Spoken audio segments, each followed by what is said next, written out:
Good morning, everyone. Thank you for joining us on this wonderful Saturday morning. My name is Sanjeev. I work with the admissions office at Azim Premji University, Bangalore. Thank you for joining us for this special information session on the Masters in Public Policy and Governance program. We have with us today Professor Narayana and Professor Sitaram will be joining us. They are the program coordinators and the head of the School of Policy and Governance, respectively. Now, the next half an hour will be basically about the core courses, the electives, the field component, and the future for a student after a master's in public policy and governance, and the overall aspects of the program and the stated objectives of the program. We request participants to keep your questions, restrict your questions to program-related questions. If there are admissions or procedure-related questions, they will be answered in the chat box separately, while the faculty will answer your more program-oriented. Now, before I hand it over to Narayan sir, just a brief introduction. Azim Premji University was started in 2011 based on the Azim Premji University's Act of 2010. The university was started as a fully non-profit, fully philanthropic entity with a clear social purpose. Our motto is education for change, for social change. And our objective is to contribute to a more just, equitable, sustainable, and humane society. And we hope with our programs and students also come in and study and contribute to society in this manner. Now, Professor Narayana, you can start your presentation.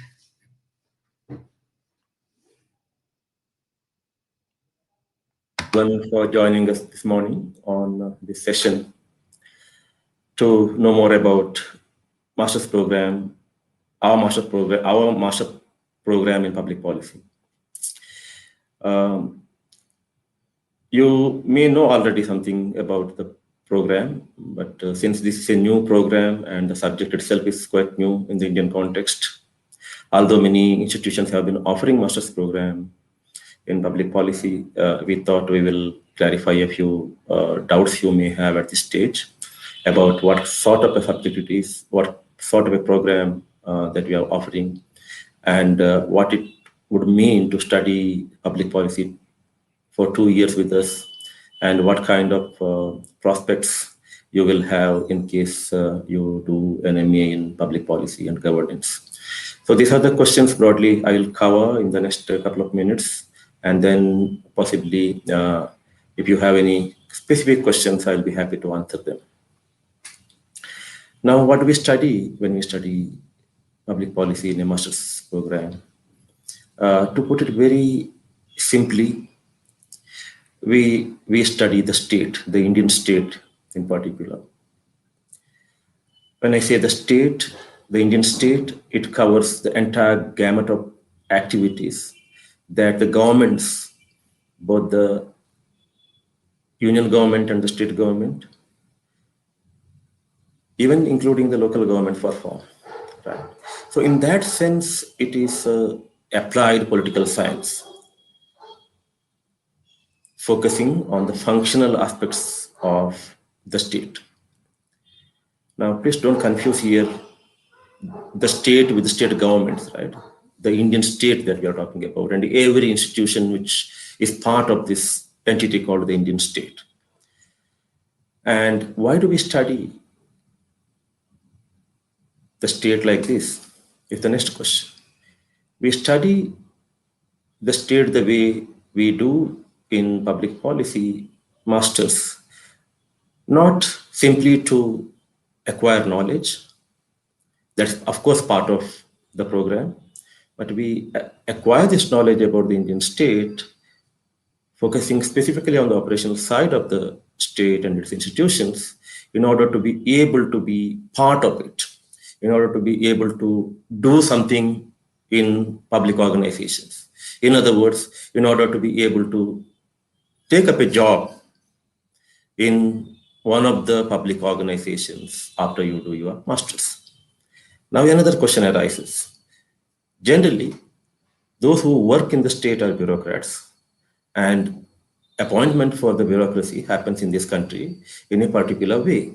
And it doesn't require you to have any particular master's or bachelor's, any subject would do, starting from the civil services to a first division assistant's post in the government.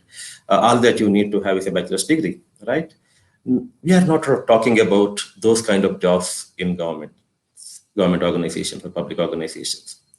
Of late, I hope you would have noticed already that government recruits a large number of youngsters, trained professionals, to assist these people who are already there in the government as bureaucrats or as whatever function it is, political and non-political. Now, these professionals are called generally public policy professionals, and as of now, when these professionals are recruited, the background is not that important. They are, they look for bachelor's degree holders or master degree holders in general. But increasingly, when the government organizations take public policy professionals, they would look for some background in public policy studies or some related subjects, Now that's where a public policy program at the master's level becomes relevant professionally. So you study the Indian state for the sake of it in order to know more about it. It may be your interest, but when we run a program like this, we also have the intention of preparing you for these new emerging possibilities or opportunities in the Indian state and in its innumerable institutions. So that is the idea about why public policy program, why a master's program in public policy, right? So the opportunities are not confined only to the government and its institutions or the state and its institutions. Opportunities of this kind are also there in organizations which work with the government. Now, if you do our MA in development, for example, so you will be working for organizations which work with the people primarily, not necessarily always, but primarily. Primarily, you will be working in organizations which work with the people, right? So in case you do your master's in public policy, then you may be working directly with the government and its organizations, or you may be working with the organizations which in turn work with the government. So that is the difference between doing an MA public policy and doing an MA in development, because we offer both. This question will arise: why public policy and why not development? So you go primarily by your interest. If you are of that sort, who wants to be on the field, who wants to work with the civil society organizations which are engaged with people, then maybe MA development is an option for you. And if you are of a different type, you want to work with public organizations in understanding a particular function of the government or a particular policy area, policy domain, and you want to contribute to the government's work, let us say in poverty elevation or in environmental governance or in urban governance or in rural governance, where you might not be working with the people, but you're working with the organizations directly, the public organizations directly, to design a particular solution to a public problem, to understand what kind of institutional setup exists there and how you can change its design or its incentive system in order to be more effective. Or you are interested in the legal system which governs these institutions and you want to contribute something in that direction, then public policy is a subject that you might want to study, right? Now, let me also say that you should join this program primarily driven by your interest. If you think that studying the state, studying the operations of the state, the institutions of the state, studying the law, legal and policy systems which are in the backdrop of all these institutions, then this is a subject for you, this is a program for you. Some people find it very boring to study laws, institutions and procedures, processes, etc. In that case, this is not the subject for you. You must look elsewhere. So go by your interest, and if you think that you are interested in understanding this kind of issues in our system, And if working in the kind of spaces that I outlined earlier interests you, then I think you can make a move.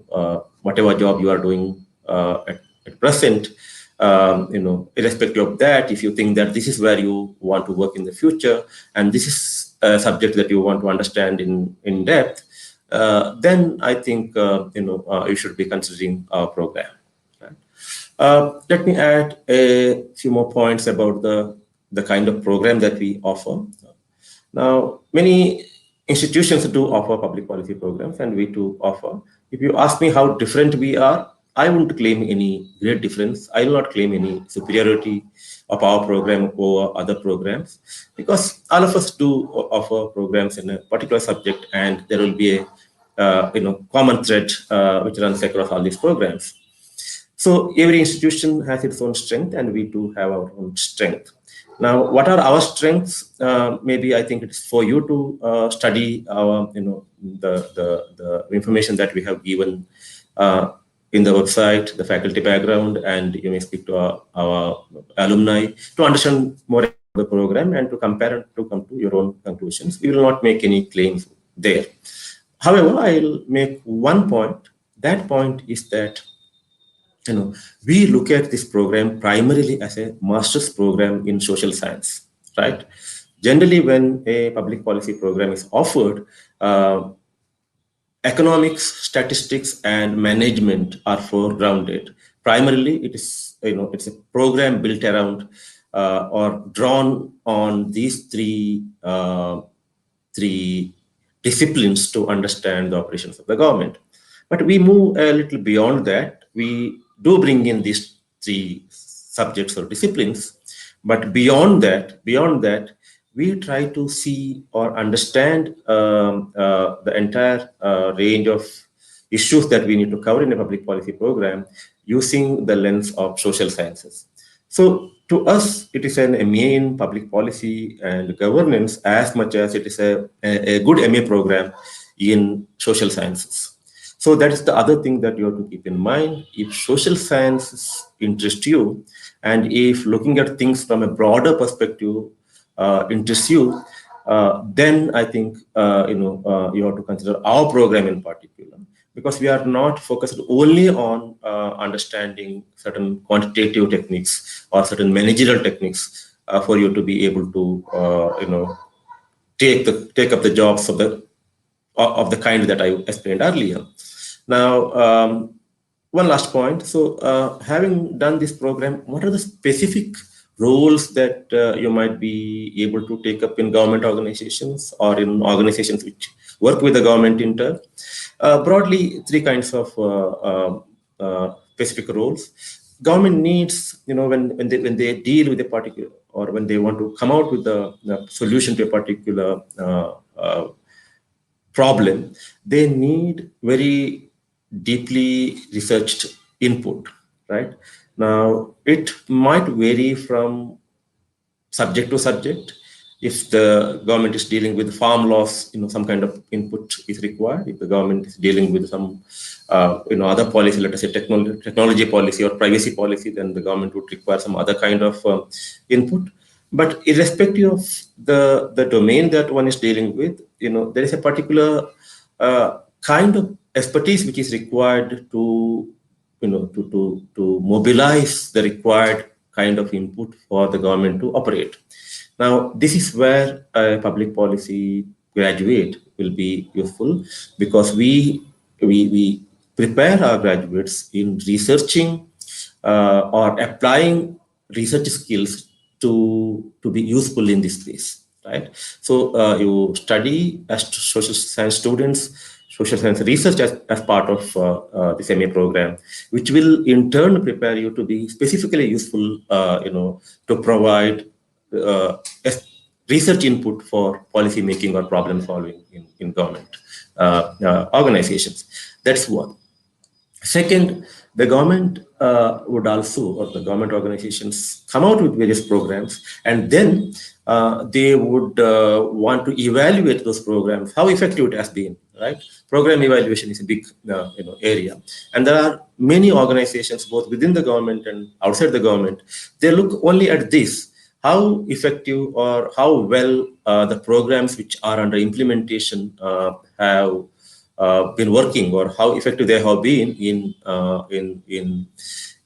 achieving what they are supposed to be achieving. So this is the evaluation space. So so the program trains in this area as well. How do you evaluate a program?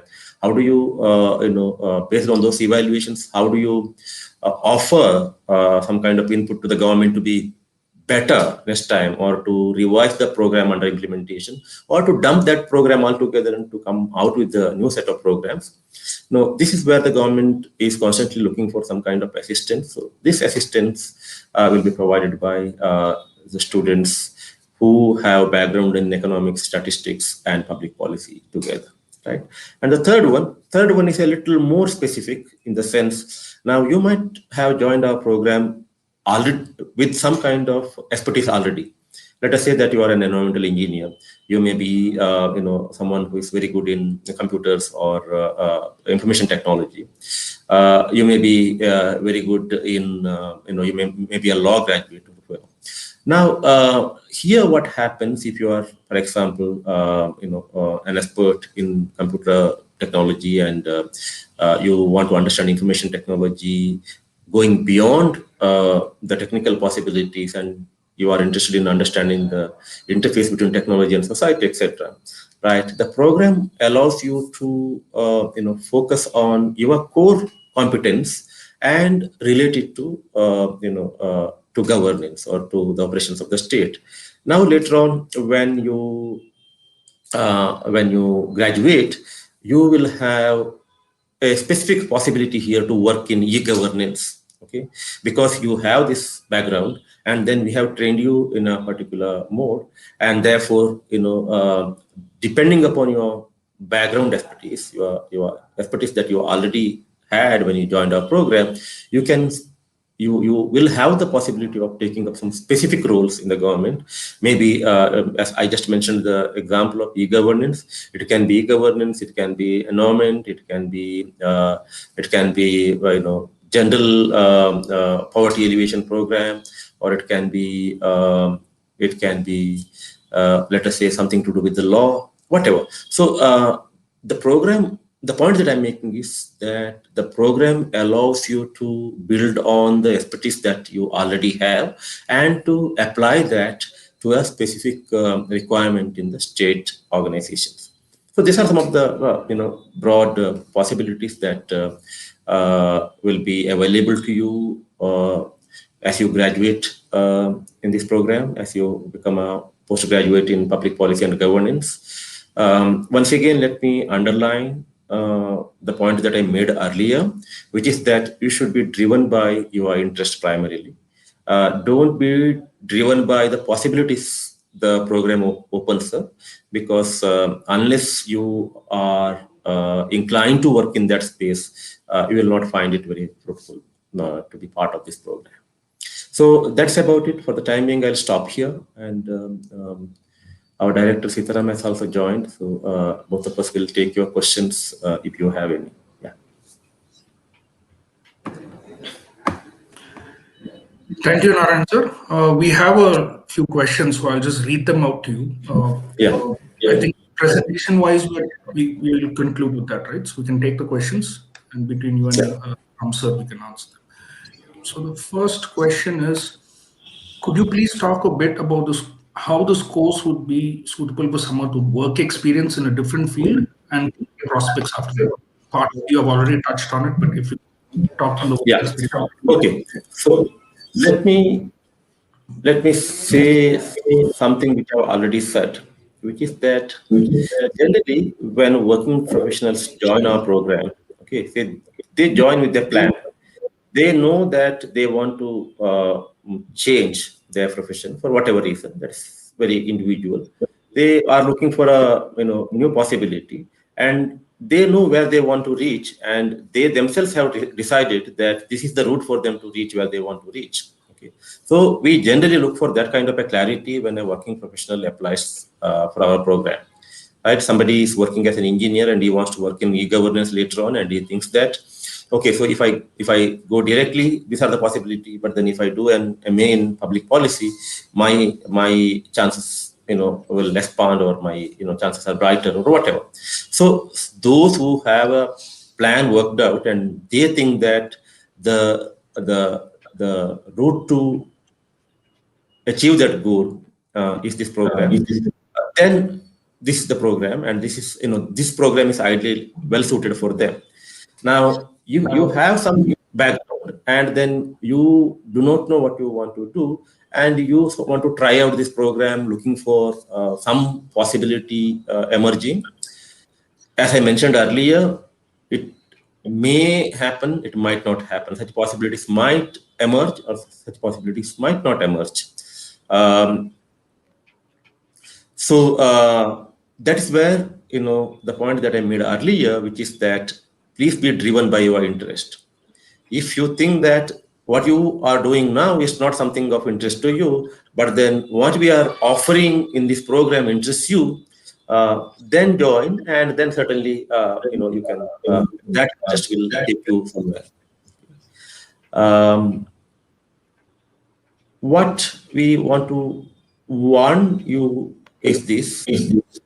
Warn you about is this, which is, don't do it randomly, in the sense you think that you do not know whether you are interested in this or not. You think that it might interest you, depending upon how things happen during the 2 years, and then it will open some kind of opportunities later on. This everywhere being uncertain, you do not know why you want to change your current job. You do not know whether you are interested in the program, and you do not know what kind of you have no clarity about what kind of possibilities it will open up. Then I think then it will be a bit difficult. Then you might want to go for some kind of professional advice before you take the plunge.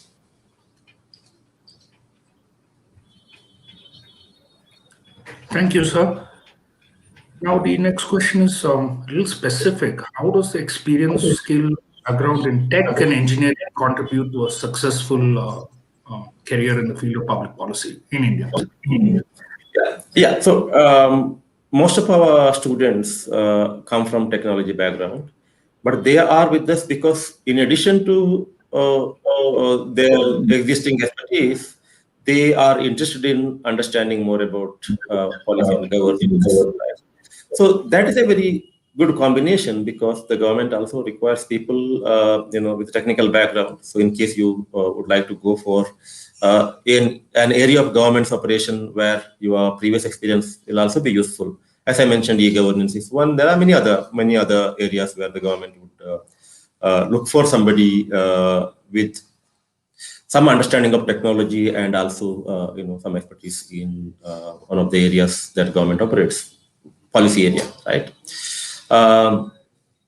Now, if you give up your past and you want to focus on an entirely new area, new policy area, then it doesn't matter whether you have a technology background or a non-technology background. In order to leverage on the technology background and to look for, and if you want to look for certain specific possibilities, then you have to work accordingly during the 2 years that you are with us, in order to prepare yourself to take up such opportunities. I mean, I will not be able to list what kind of jobs will be available, what kind of opportunities will emerge for those with a combination of technology expertise and public policy expertise. There may be many. Okay. Next question. Could you please tell us, are there positions available in corporate sector related to public policy? Yeah. So, if you are reading newspapers, you might have come across this news recently that the public policy head of a particular social media organization has been replaced, right? So that's the range. So you may be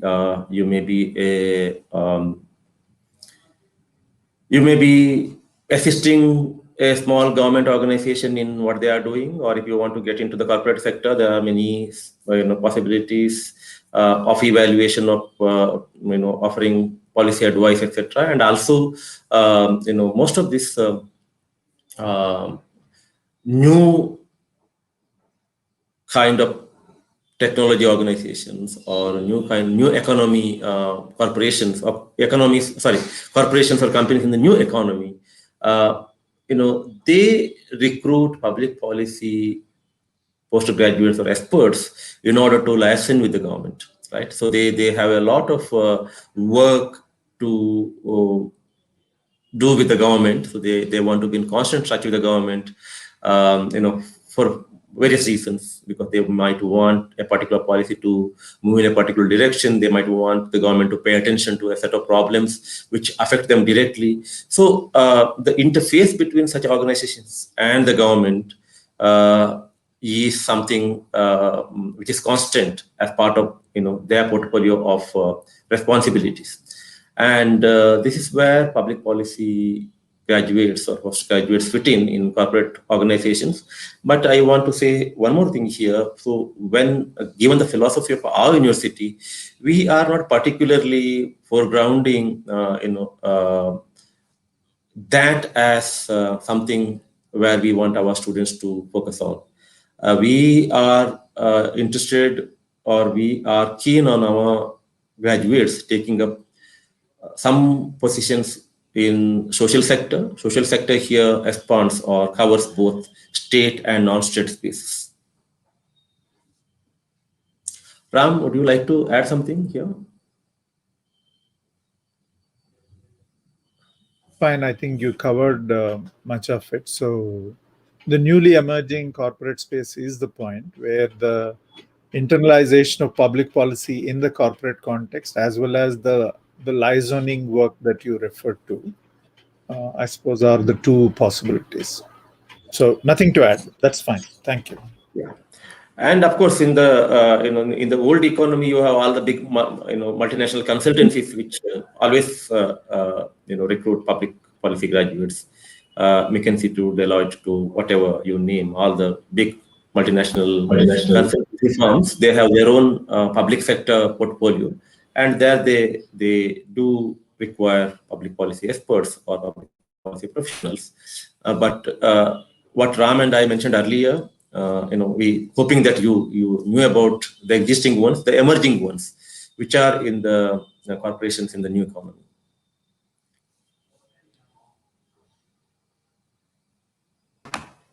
Right. So we have a question which is, what are the options after this course for further education? And we have a more direct question. There are a number of questions, so I'll just try to club them so you can answer two at a time. What are the options after this course for further education? How does the program directly relate to social impact? Directly or indirectly? Okay, all right.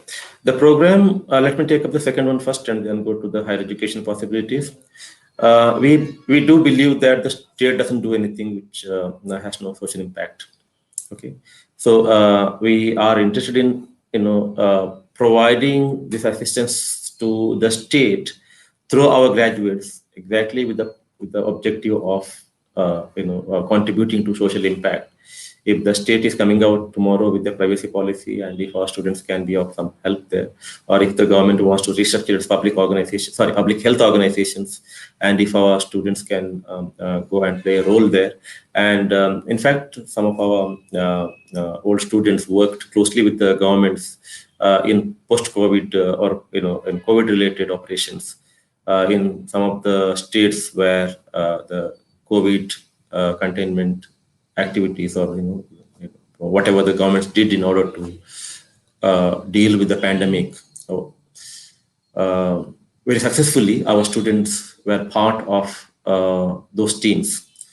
the state government's teams which were on the field or in the policy making, decision making space.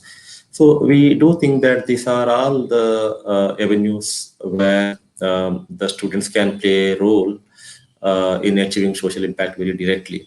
But now let us ask a question what if all the students, although we don't want them to, the students in a particular cohort, a majority of them might want to go and take up some kind of corporate job, let us say in McKinsey or in Deloitte. So will there be any social impact? We would say that, yes, not directly, like working in government organizations which are seriously doing some COVID-related work, but indirectly when a multinational corporation advises the government on a huge project or does an evaluation for a particular kind of program which is under implementation, the quality of the input that the consultancy firm gives to the government will have an impact later on the kind of decisions that are going to be taken, on that area where this input was given. So there are direct possibilities of social impact. There are indirect possibilities of social impact. Now, when we say public policy, the term itself says it all, right? It is not any policy; it is public policy. It has to do something with the public. So the idea of social impact or the relationship with the social sector is inherent or is inbuilt, integrated into the very nature of this discipline. So that's given. Now, what about the higher education possibilities? As I mentioned earlier, this is a master's program. It's a proper master's program in social science, right? So if you want to do your PhD later on in public policy or one of the related subjects, okay. Now the new education policy eases that up a little. Earlier, in case you wanted to do a PhD, you should have possessed a master's in that particular discipline alone. But now things are changing.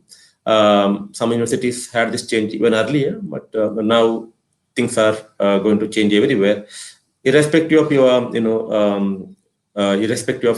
your, subject in the master's level. You will be able to do your PhD as long as you are going to clear certain preconditions. As long as you are going to meet certain preconditions required for getting admitted to the particular PhD program. So that's one. Then if you want to do a master's, that's another possibility. Many of our students do another round of master's and then they go for higher education. Higher education is possible just as it is possible by doing any other master's. That's the simple answer that I would like to give. Thank you, sir. I think this question maybe Ram sir would take. Could you please tell us about the Law and Policy Hub? Okay, so now if you go to our website, a long description is given of what it is. The program, like any other program, will have both classroom engagements and learning by doing component, which is you do or you learn something through practicum, right? So by engaging directly with workspace. Now, how does that happen? The practice side of the learning by practicing side of the program has two components. One, internships, which are quite familiar. Another, you do some hands-on projects as part of the course when you are on campus, as part of your as an extension of the classroom engagement, right? Now here, this is aimed at immersing you in this space. Most of you come to this program without having any background whatsoever beyond your basic understanding of civics at the school level. So the understanding of the state, its systems, how it operates, the laws, the institutions, the policies, etc., will be very minimal. So in addition to deepening your understanding through the classroom engagement, we would also like to immerse you, deepen your understanding by making you engage with these institutions, laws, policies, and programs directly. And how does that happen? That happens through our Law and Policy Hub. Here, you will take up a real world problem with the help of a faculty member, and work around that. It will be answering a question or finding a solution to a particular problem, whatever. So it would require you to go understand that problem and the laws and institutions related to that problem, on the field. You have to go experience, because it's a kind of experiential learning possibility that we are opening up, right? So you go there, you engage with those institutions in order for you to collect the required kind of data or information to answer the question at hand. And in the end, you will come out with a product. It may be a report, it may be a policy document, it may be whatever, depending upon what that particular assignment requires you to do. So Law and Policy Hub is an engagement of this type, and it is the practical side of the program. And that will be followed by 2 rounds of internships. Thank you, sir. Ram, sir, you have anything to add, or we can move on to the next? We can move on, Sanjeev. If I have something, I'll certainly indicate. Okay, thank you. So the next question, I think Narayan sir, you've mostly covered this. How hands-on is the MPG program? What kind of field internships and engagement students go through? I have answered this already, but then we are not bogged down by this theory practice dichotomy too much. For us, there's nothing like a good theory. There is no a good theory is practice, and practice leads to good theories. So we don't really worry too much about theory and practice. Theory is practice, practice is theory for us. Okay.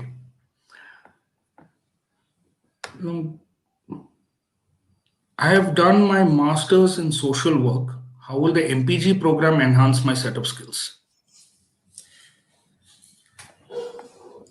It will enhance your set of skills as it would enhance the set of skills of any other, a bachelor degree holder, right? So what a master's in public policy and governance would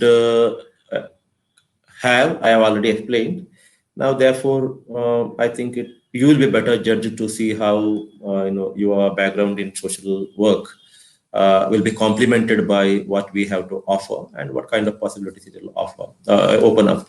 But I would say that there is a good synergy there, because social policy or social work related issues are of major concern for the state, and then with this additional competencies that you are going to acquire through this program, it may be of research, it may be of evaluation, it may be of developing some deep analytical skill, etc., will only make you take up better and more challenging opportunities, either in social work field or any other related field.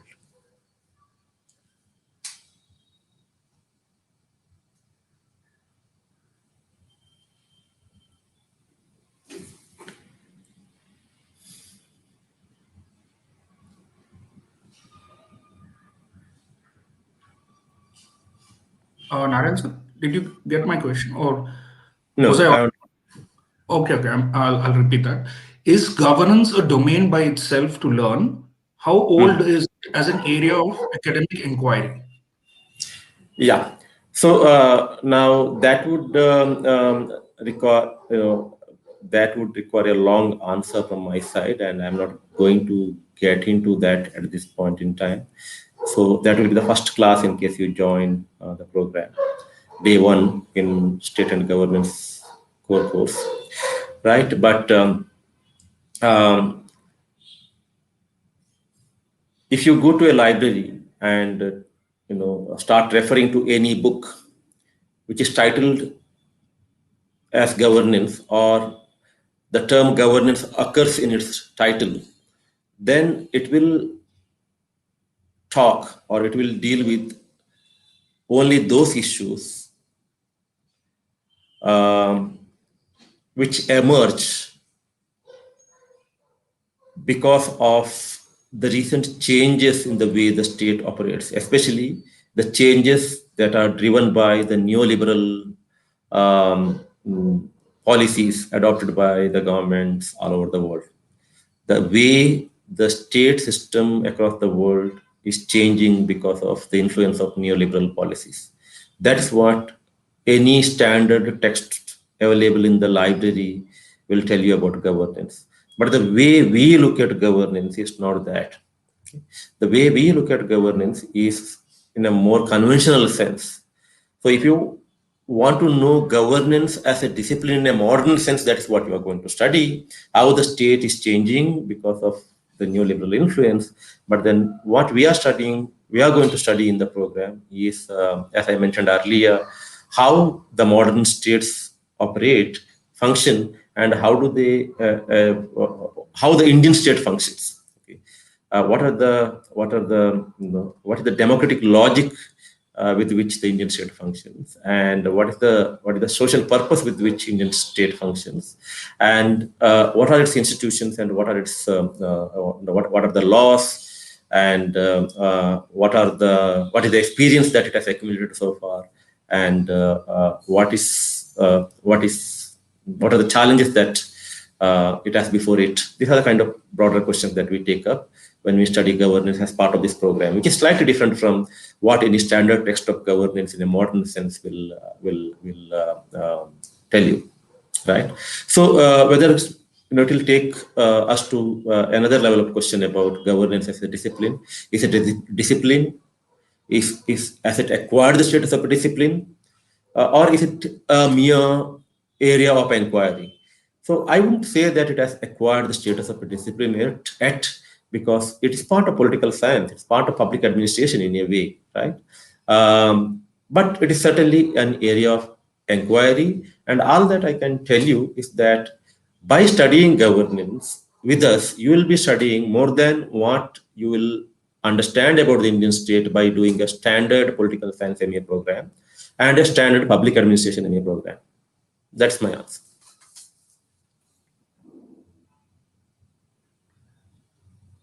So next question is, could you please explain the interview process and the expectations coming to the interview, how to prepare? I think my other colleagues are better placed to answer this question, but from our side, I would say that in the interview, we would like to know from you why do you want to do this program? That's it. Okay. What you know about your subject, etc., and your general knowledge.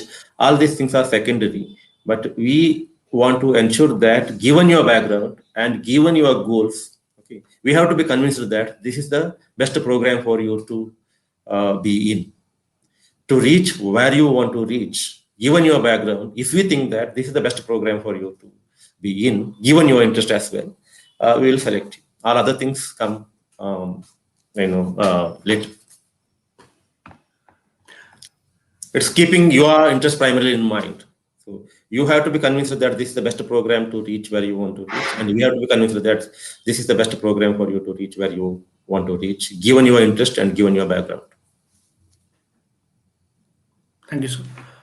So there's a question which I think every session has had this question. Will the next batch be online, or will we be physically on campus? Very relevant concern. That's providential. Ram, I think Ram will be able to answer that question.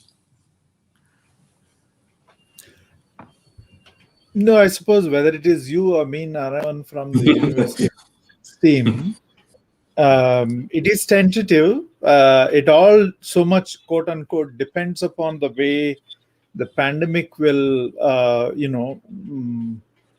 respond to the kind of either vaccinations or general inoculation process, or whatever way that it progresses.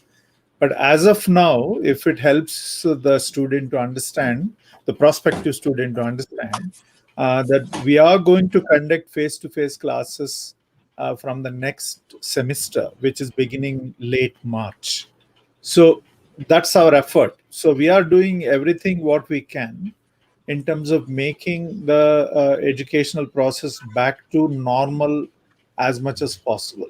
Would it be this way until the beginning of the next academic year, which is what the questioner's concern was?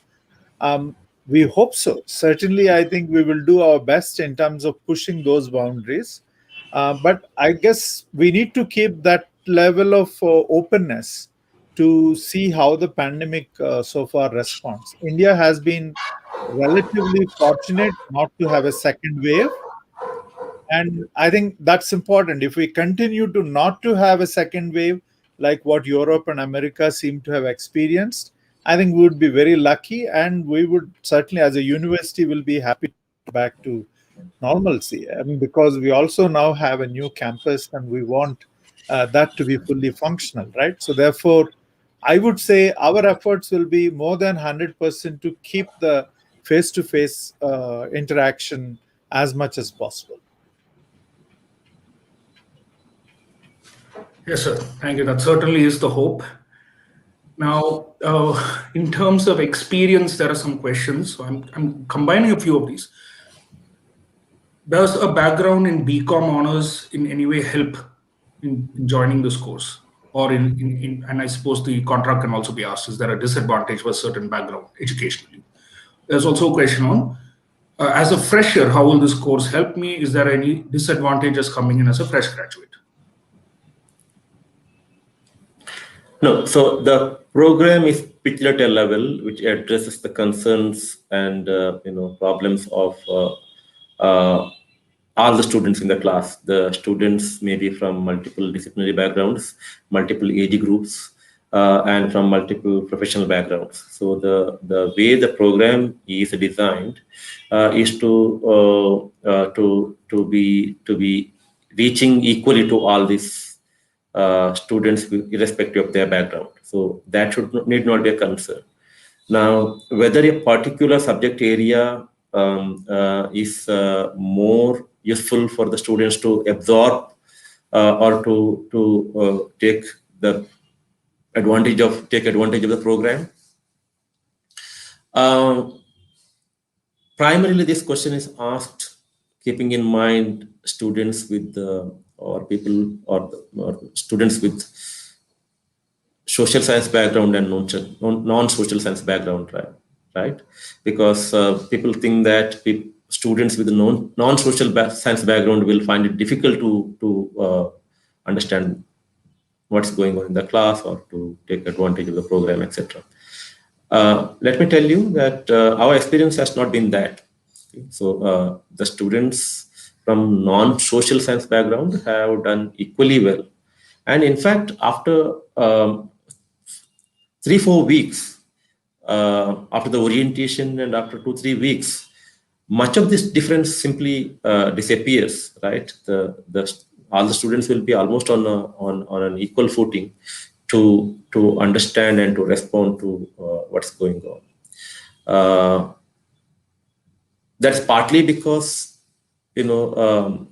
what the way we look at education here is not to build on what you know already about your subject, but then how much you know as a bachelor's degree holder, irrespective of what subjects you have studied for your bachelor's, right?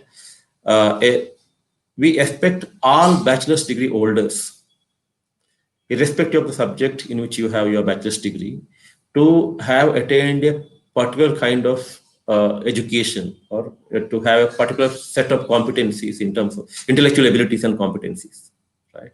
And we want to build on that through the subject areas that we have as part of this program, rather than building on what you know in a particular discipline. So whether you have done your BSc or BCom, for us it is agnostic. So we are not too much worried about that, and the program will not be reaching you differently because you have different disciplinary background at your bachelor's level. Okay, so and being a fresher, is it going to be a disadvantage? Need not be. it can be an advantage as well. Thank you, sir. I think the next question, I'm skipping a few because this question is an extension of what you just spoke. As an engineer, I'm worried if the heavy social science-based program will be difficult for me. Any tips on how to prepare for such a program, given that we have 6 more months before the classes begin? It's quite an eager. We don't expect you to prepare in any particular way. Just read newspapers and ask yourself whether social sciences interest you. So if they interest you, if there is this program is built on one assumption, on one premise, which is that if you are interested in something, nothing is going to be difficult for you. So primarily you should be driven by your interest. Let me underline that statement that I made earlier umpteen times, that if you think that social science is where your interest lies, then nothing is going to be difficult. Whether you are an engineer, whether you are a doctor, we had doctors, we had engineers, we had physiotherapists, we had dentists, we had military officers, we had mid-level bureaucrats, we had students from history, students from political science, students from students from environmental engineering background, civil engineers, all of them. By the time they were ready to graduate after 2 years, I think they almost forgot about their background, and they were thinking like students of public policy and governance. So don't worry about that. Sorry, Ram wanted to intervene. No. I think I just wanted to supplement you, Narayana, but I only want to say that we have usually said, I think the aspiring student should take it seriously. That is to test whether interested in social sciences, because the public policy and governance program is rooted in social sciences, which basically means the ability of reading academic texts of social science background and being able to follow it and reflect on it and then contribute in that direction. So the point is, from someone who is coming from technology, I think while they do have some struggle in the classroom in the first semester, Narayana is absolutely right that they have caught up with it. They actually mastered the skill of that reading and writing and reflection. I would imagine that is because they are driven by it. They have that intention of learning through the social science texts. I think that's what you test yourself for. So I would certainly reiterate that point, that you see whether you have that inclination to read the social science text more closely or not. Because in an engineering background, you would not naturally have it. And most of the engineering students in the Indian context would not even have a sociology of technology kind of serious introduction, though that's a part of curriculum as I understand, but it's not so seriously taken. And the science technology society kind of framework, which is now very widespread in the Western world, is only just slowly taking root in the Indian context. And those are where technology and social science interact very heavily. And I think that kind of process is also very much part of the public policy conversation at this point. So social science, interest in social science, interest in understanding society through social science concepts, I think that would be the point for you to test yourself in the coming 6 months. General reading. Narayana said casually newspapers, but I would say try and read somewhat more serious pieces as well. Maybe, I suppose, something at the intersection of technology and society. Try and see whether that interests you, that kind of prose written by academics who are interested in technology and its impact on society, for instance, and see whether that's something that interests you. Yeah, so that's right, because we are left with very few newspapers these days. So I think I should correct myself. Newspapers are increasingly becoming newsletters, so therefore, that's a good intervention, Ram. Thank you. But I let me add 2 points. One point is that never conflate unfamiliarity with your inability. Okay, so when you join us, what you have in the initial few months or initial few weeks is your unfamiliarity. It is not your inability to learn, but it's your unfamiliarity with the subject area. That's what Ram says. You'll be able to overcome. So, second, a bachelor's degree is a bachelor's degree, right? So, in a bachelor's degree or master's degree, what you get, one is some kind of expertise or some kind of understanding about a particular subject. Okay. At the same time, because you are a bachelor's degree holder, that there will be an expectation, or because you are a bachelor's degree holder, you are expected to think at a particular level. You should be able to think at a particular level. You should be able to relate to the world around in a particular way, right? Because you are a bachelor's degree holder, respect to the subject. Now, if you come to us with that kind of a quality of a bachelor's degree holder, there is no problem, okay, irrespective of your subject. But because it's the same ability which you are going to build on further through a master's. Similarly, we would expect all our master's degree holders to be at the level of a master's degree holder in the first place before they become, public policy experts, right? Remember, this is not an accumulative MA program. No one in the class would have come to us with a bachelor's in public policy. All of them will come with, some other subject area having, for their bachelor's. Which means what? You are going to become a master. You are going to claim that you are going to be a master by studying this subject just for 2 years, right? And that limitation we have to be keeping in mind. By implication, what we therefore are going to prepare you in is to think at the level of a master's degree holder rather than being an expert in public policy and governance as a master's degree holder. Thank you, Narayan. Next, how different is the NPG program here at Azim Premji University as opposed to those offered, say, by a management institution? And I think as an added question, I will just throw this into the fray as well, how public policy and governance is different from public administration. Okay. So let me answer again the second question first and go to the more complicated, the first question later. The second question, of course, public administration as a subject focuses more focuses only on understanding the bureaucracy, because political science was found to be not adequate to understand the dynamics of bureaucracy, because bureaucracy was supposed to be operating free of politics, right? So somebody at some point in time in the evolution of political science thought that this needs a separated treatment. So the focus of public administration is bureaucracy and the organizational aspect of the state. Now, public policy and governance is much beyond that. It's not just the organizational aspect, or it is not all about the bureaucracy. It is an inquiry into how public organizations or the government goes about identifying and solving public problems. All the issues around this, right? Which includes organizational issues, which includes legal issues, it includes technical issues. It is an inquiry into that specific area of the state's operation where it identifies and solves public problems. That's the difference. Now,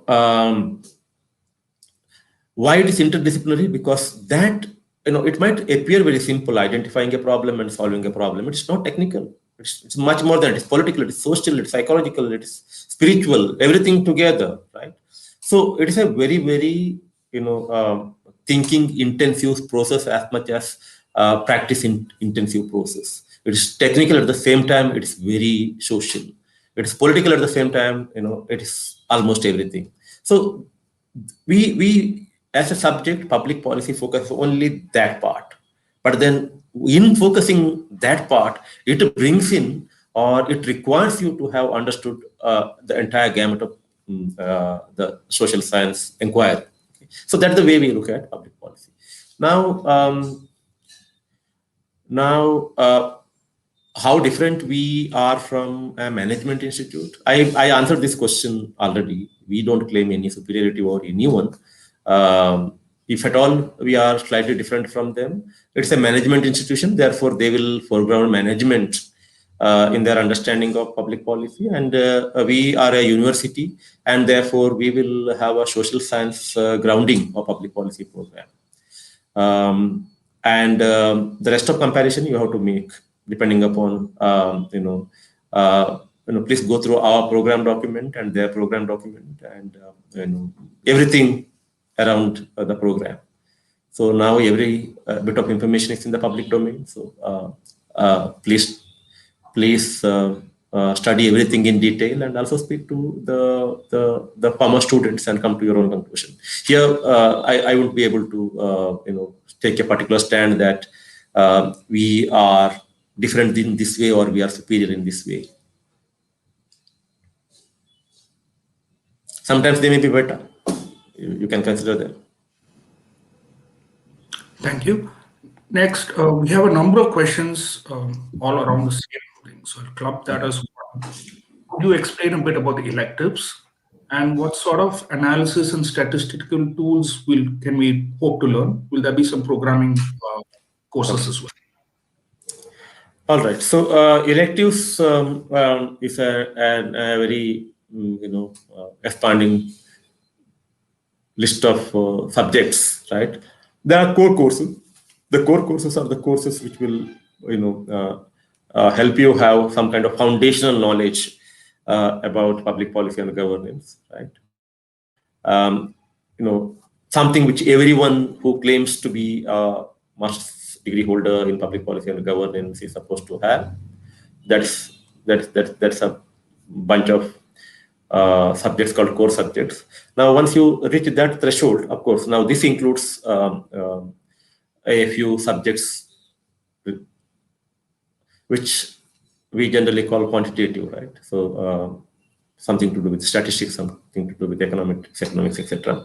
So your foundational or core subjects include social sciences, as well as specific domain-specific subjects like public policy and governance, and a set of research-related subjects which will have both quantitative and non-quantitative component. So once you have this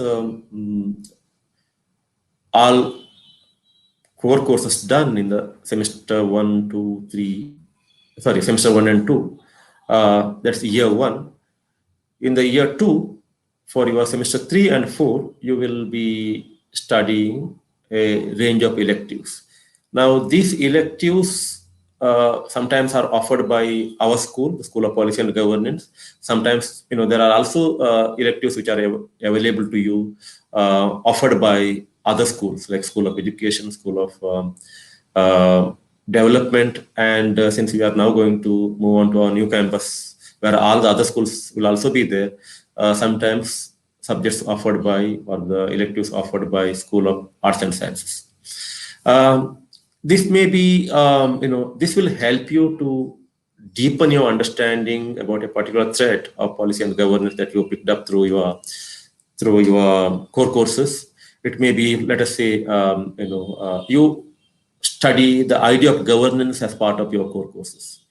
You want to know more about local governance in particular. In local governance, you want to understand urban governance in particular. Okay?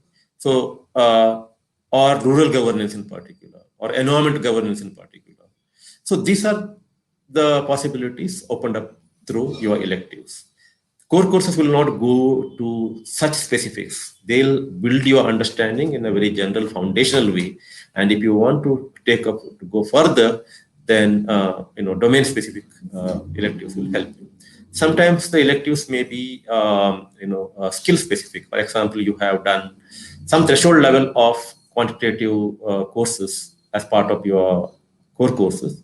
You want to understand more. You want to get into some of the advanced techniques, statistical techniques, so that you can start your career as a evaluation expert early on.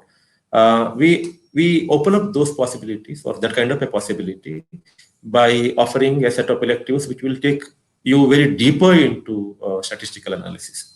So electives are this kind of a purpose.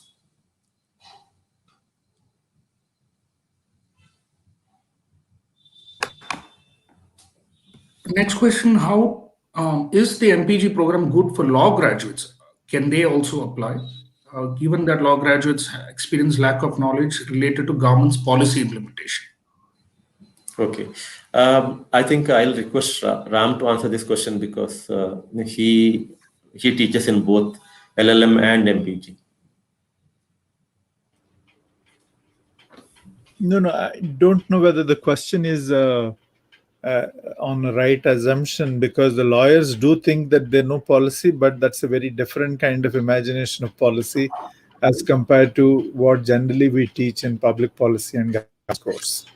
So it's not about their ignorance or their understanding, but it's a different way of looking at those questions. The lawyers think the law is a higher because it's a binding thing. The policy is merely a guideline, something that really the government uses as a way of deciding its direction, etc. And law might become an instrument of actualizing policy and so on. Right? That's a law school imagination that continues, and even our LLM students is not a different thing.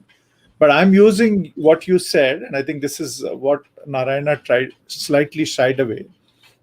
If you were to consider the bachelor program at university, do they consider masters in public policy and governance as a viable option? The answer generally is yes.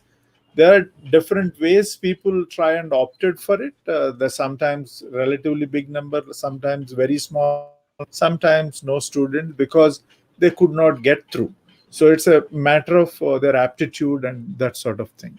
But yeah, I suppose generally any bachelor student from any kind of background, and even in the Ajim Premji University, there is general interest in public policy and governance.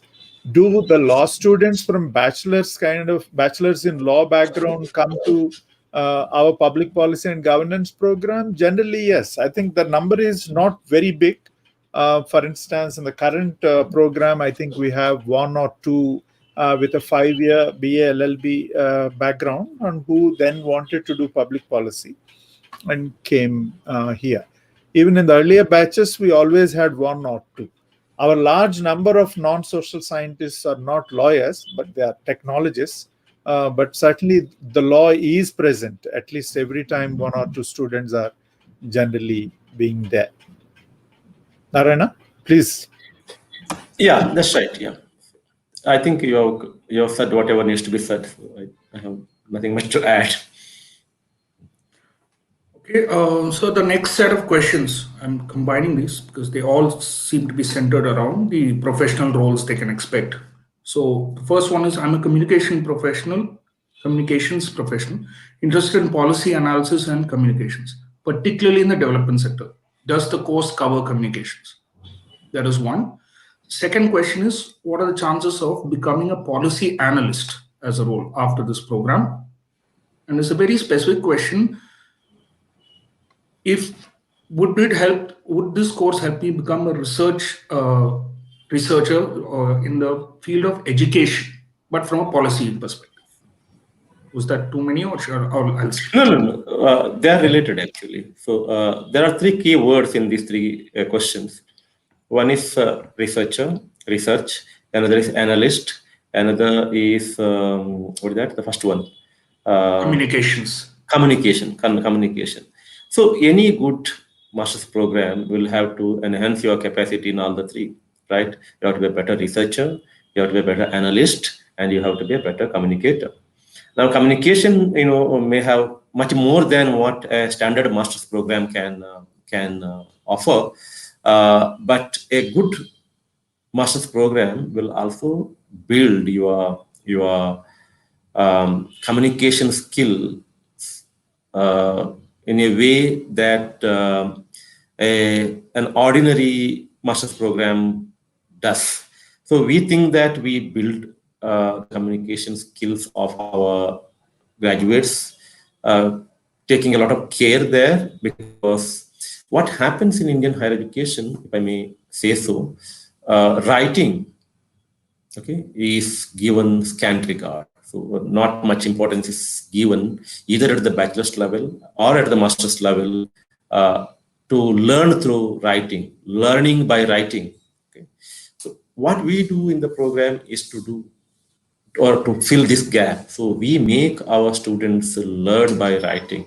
Now, to me, learning by writing also builds your communication skills, right? You precisely transfer what you know to an audience, right? As long as you are with us, the audience will be your instructors. But then what instructors train you in this process is not only to sharpen your ability, but also to convey what you can think to a general audience.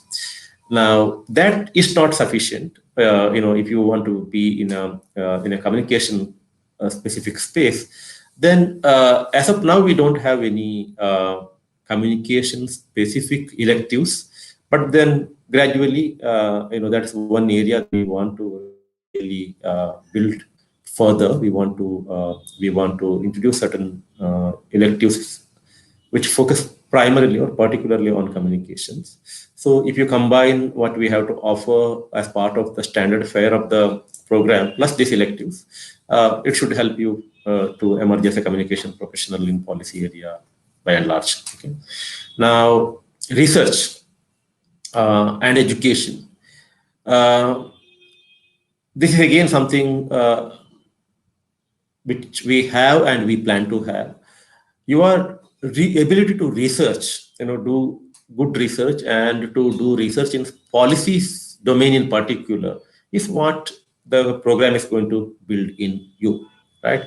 There's no second thoughts about it. We want to, one of the specific set of competencies that you are going to take away from this program is your ability to do research, right? To think like a researcher. You will not be a profound researcher the day you step out of the university, but then it will initiate you to think like a social science researcher, and social science researcher who can be you can engage in definite specific ways in policy domain.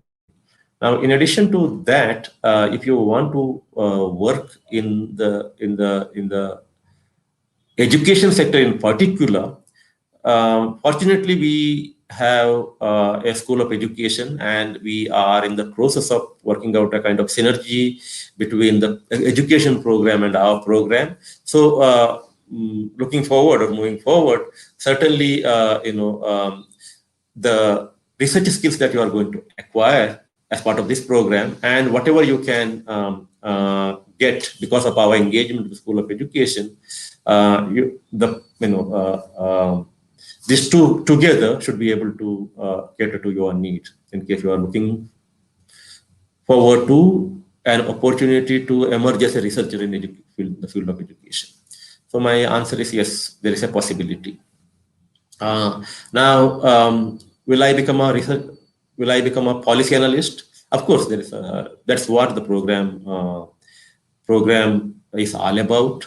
Any master's program should build your analytical ability, and we do it very seriously, and we build your analytical abilities to be able to policy analyst. And we have a couple of specific subjects. One of the core subjects is policy analysis. So in the second semester, one of the core subjects that you need to study is titled as policy analysis, which will take you through step by step what it takes to emerge as a policy analyst. But policy analyst has two connotations in the Indian context. One is a generalist connotation, and another is a specialist connotation. Now, to be a specialist kind of a policy analyst, you should have come to us with a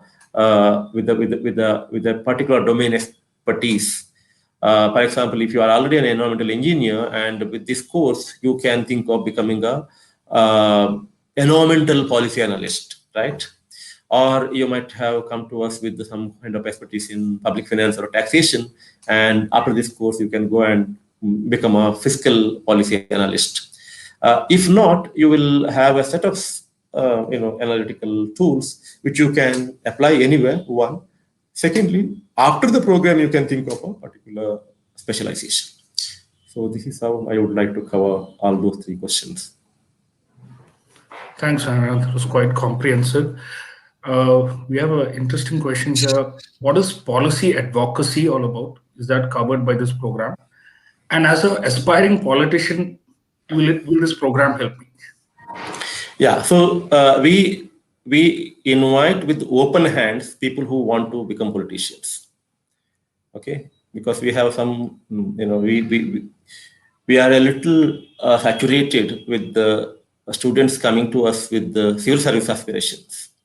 So we think that the civil service aspiration is seriously limiting, right? So political aspiration is some kind of emancipatory kind of thinking. So we welcome with open arms those who come to us with the political aspirations. Please to come, please to explore.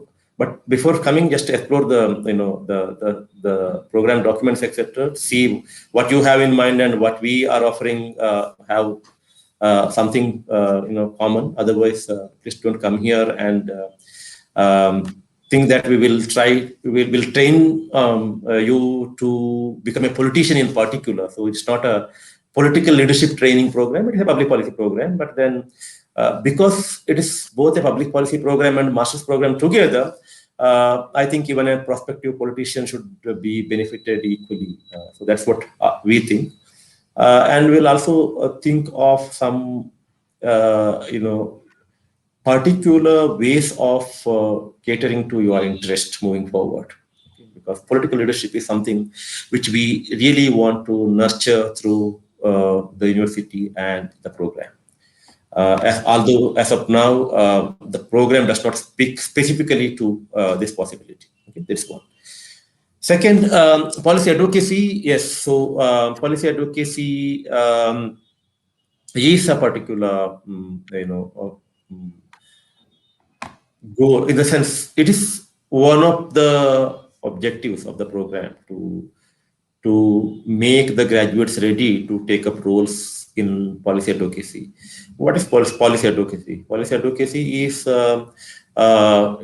bringing pressure on the system through multiple means, by mobilizing public opinion or by resorting to mass mobilization, or by resorting to very focused research or media strategy to change a particular existing policy or to come out with something new, right? Let us say there is a lot of inequality in education system in India now, primary education system in India, and we need to make the state to think in terms of offering common education, right? There should be a school in a particular locality, and all children, irrespective of their economic, social background, should come and study there. Okay, so that's the idea of a common community school. Now, if this is what you want to promote, then what does it take for you to convince at least one small state to do this? Maybe as Delhi is doing now, right? So that is policy advocacy. Now, every subject that we teach, from the core courses to the elective to the practicum, will help you help you think about this kind of possibility seriously, professionally, and meaningfully. So the program does prepare you to become a policy advocate, or to engage in policy advocacy. Thank you. You just mentioned civil services and that being saturated. Unfortunately, we do have some questions on that. The first question is the pre-civil service question. So will this prepare me for a career in civil services? And there's another question from, if I'm currently in the civil services and if I wish to take a study break, will this program augment my work? Yeah. So I would say 2-3 things here. One, if you're a serious civil service aspirant, it's well and good. So it's your choice. But I don't think our program will help you in any way for preparation. I think it will be a waste of time for you. So you should be going to a civil service training institution and get yourself trained to face the examination, right? So I don't think our program is going to be helpful to you in any direct way to clear the civil service examination. I myself do not know what it takes to clear civil service examination. I am told that there are far too many papers and one has to read for 15 hours, etc. I don't know what it has, but it's certainly not a kind of general knowledge kind of a program, right? So it will make you think deeply about questions of policy and governance using social science way of thinking, social science methodology. So you will not be able to do a very systematic, focused kind of preparation if you are part of this program. So I would advise those who want to do preparation for civil service examination not to take up this program. A straight answer. Okay. But if most of the students who come to us are those who have already exhausted their civil service examination chances, attempts, or those in the midway thought that, okay, this kind of grinding kind of study I will not be able to do. So I want to be in the state space, but not through civil services, right? Let me try an alternative route to be there, but without going through civil services. Those are the kind of students who come to us, and that's fine. So we welcome them with open arms, and we do whatever we can do to them to reach their goals. Okay. But when I said that we are a little saturated with this people coming to us with the civil service dreams, what I was hinting at was slightly different. So in case you want to change the system and want to do something meaningful in the system, we don't think that civil service is the ultimate possibility. Politics is the ultimate possibility, right? So we always prioritize politics over bureaucracy or civil services. So that's why I said earlier that those who have political ambition are better suited to our program rather than those who are those who are driven by civil service dreams. Okay, that's one. What are the other questions, Sanjeev?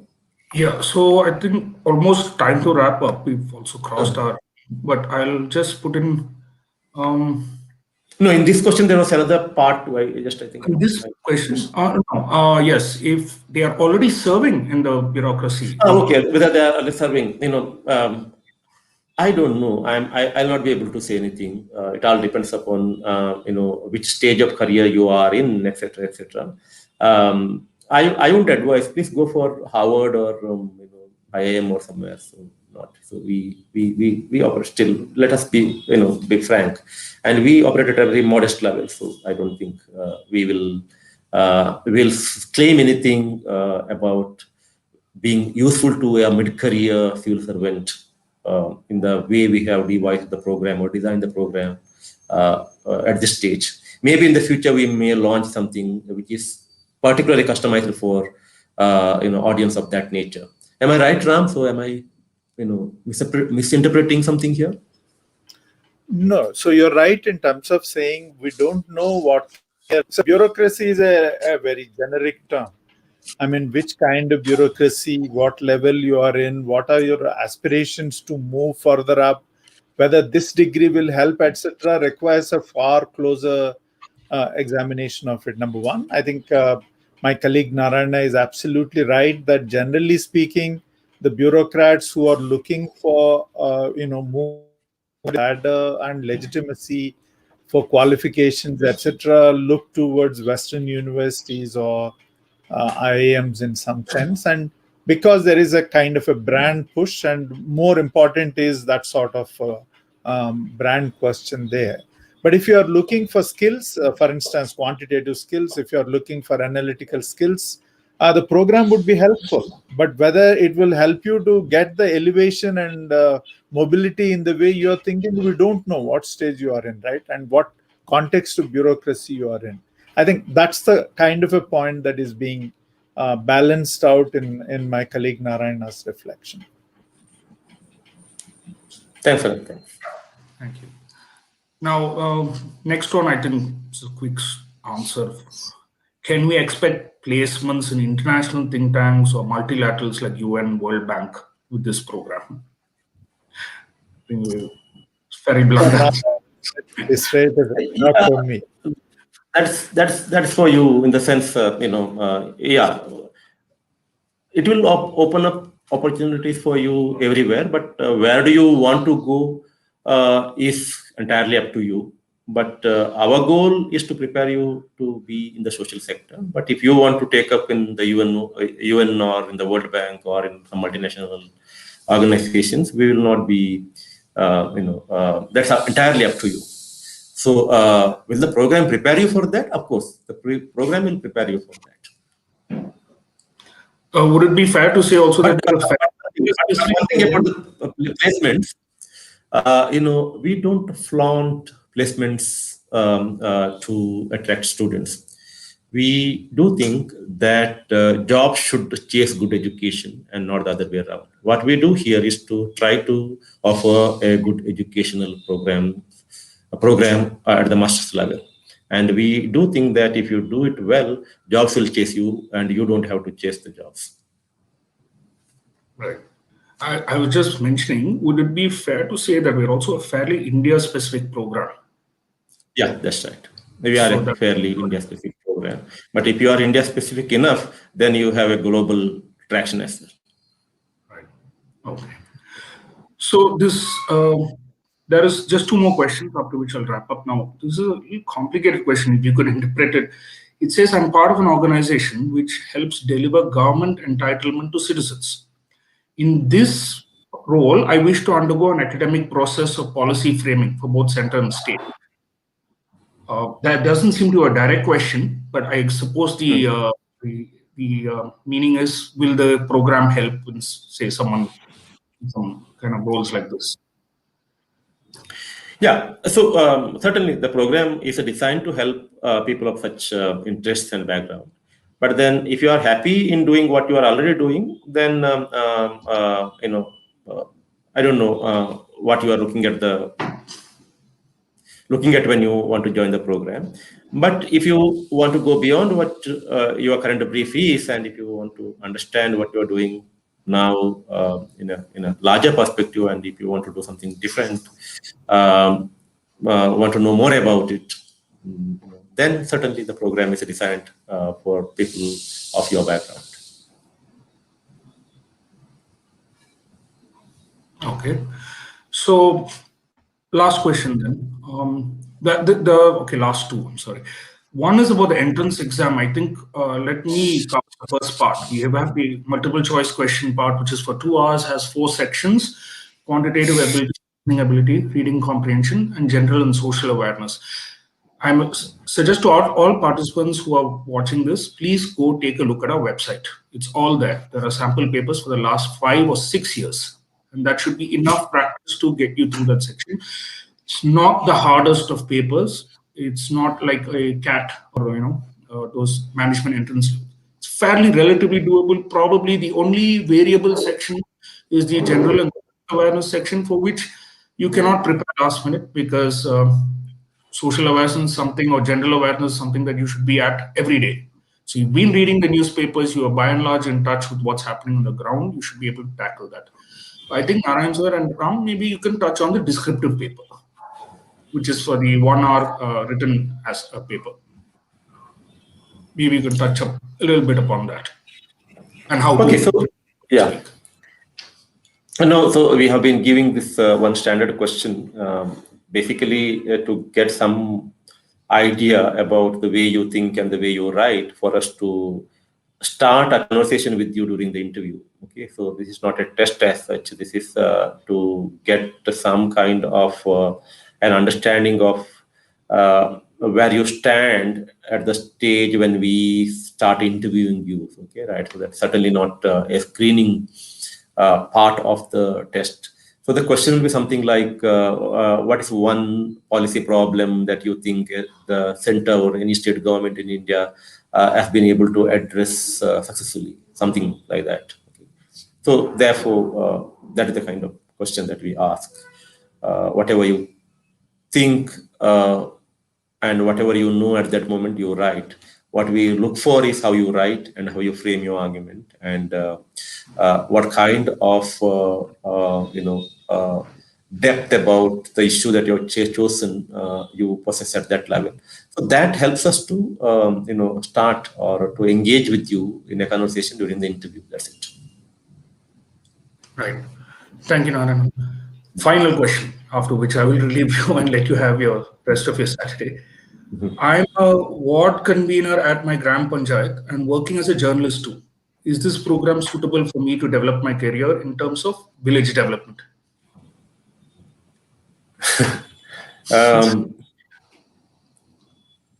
Depending upon what kind of career goals you have, right? So as I mentioned earlier, those of you who have a job already and you want to do this program, ask yourself, why are you going to do this program? If you have worked out a goal for yourself, and if you think that in order to reach that goal, this program can be a bridge, certainly come to us. Or if you have any doubt whether this can be the right bridge, we'll help you clear.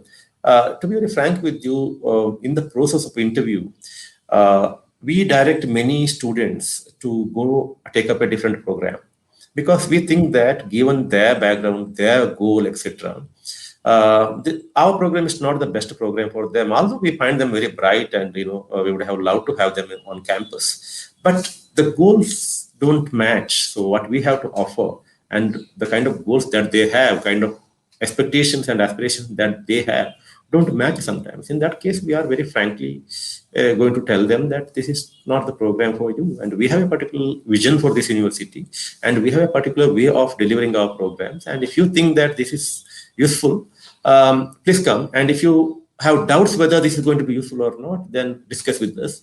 But what is the goal? That is not for us to set. The goal you have to set. Okay? So now you are working in a panchayat, you are a journalist. So what is the goal that you have? You want to become a journalist, you want to make a career in journalist. Will this program help you? It will help you indirectly, okay? Certainly, because in my knowledge at least, big journalists, great journalists in this country and all over the world have never studied journalism. They have studied some other subject. Okay, if you study another subject seriously, you can be a good journalist. If you study journalism, I don't think you can become a great journalist. This is my understanding about journalism. There's not to cast any aspersions on journalism as a discipline, but that's what the experience tells me. If you want to grow up in the panchayat bureaucracy and graduate to the state bureaucracy, etc., then the competitive examination is what you should be preparing for. And there I said this program is not going to be helpful. So therefore, unless I have a clear idea of your goal, I'll not be able to tell you whether our program is going to be suitable for you or not. Thank you, Narayana. Yeah, I'm going to so reflect please, on journalism. I'm going to write my journalist friends. But I'll just make a quick announcement, after which we can wrap up.